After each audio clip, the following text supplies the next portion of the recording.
Qu'est-ce que sont les tumeurs endocrines et neuroendocrines? Ce sont des tumeurs qui naissent aux dépens de cellules de l'organisme qui sécrètent des hormones. Elles s'appellent, si la tumeur vient de la thyroïde, des cancers de la thyroïde, différenciés ou des cancers médulaires de la thyroïde. Si la cellule malade vient de la surrénale, on appelle cela des tumeurs de la corticosurrénale ou corticosurrénalome. Et si elles viennent de la médulosurrénale, on appelle ça des phéochromocytomes ou des paragangliomes. Et puis, il y a également des cellules dispersées qui sécrètent des hormones dans l'organisme et qui peuvent donner naissance à un grand groupe de tumeurs qu'on appelle des tumeurs neuroendocrines de l'iléon, du pancréas, des bronches et d'autres organes. Ce qui est très particulier, c'est qu'il y a un grand nombre de modalités d'exploration qui partent de dosages urinaires, de dosages sanguins, mais également un grand nombre d'imageries qui servent à définir au mieux la présentation de ces maladies, et notamment les imageries scintigraphiques ou TEP, de type scintigraphie à l'iode, TEP d'Otatoc, scintigraphie à la MUBG. Ce qui est également très particulier à ces tumeurs, c'est la grande diversité de leur pronostic. Certaines tumeurs devront être prises en charge très rapidement, c'est une minorité.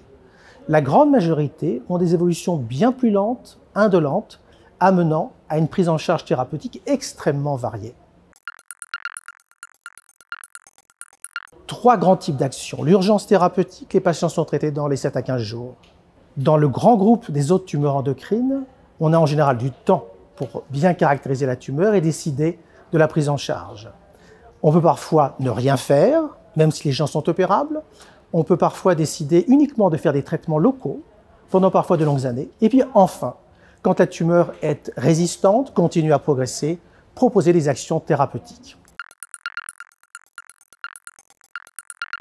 RCP, réunion de concertation pluridisciplinaire. Tous les spécialistes discutent de votre cas en un seul lieu.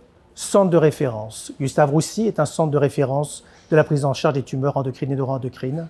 Enfin, réseau Endocan, réseau qui vous donne l'adresse de tous les centres de référence ou de compétences en France. Eh bien, le diagnostic des tumeurs est fait le plus souvent au microscope, après soit une cytologie, soit une biopsie, soit une chirurgie de la tumeur. L'analyse microscopique va nous dire que c'est une tumeur endocrine ou neuroendocrine. Pourquoi? Parce qu'elle est extrêmement vascularisée. C'est la caractéristique de ces tumeurs d'avoir besoin de beaucoup de vaisseaux pour survivre. Et puis parce qu'elle présente des marqueurs hormonaux et des marqueurs de sécrétion hormonale qui sont des marqueurs qui visualisent les granules de sécrétion, comme la chromogranine A, qui sont très spécifiques de ces tumeurs.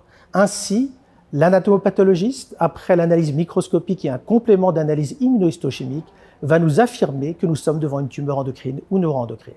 Gustave Roussy permet sur un seul site la prise en charge de l'ensemble des tumeurs endocrines et neuroendocrines grâce à la présence de plus de 30 spécialistes regroupés au sein de réunions de concertation pluridisciplinaires et de l'ensemble du plateau technique de recours permettant vos explorations et la prise en charge thérapeutique avec l'ensemble des modalités de traitement disponibles.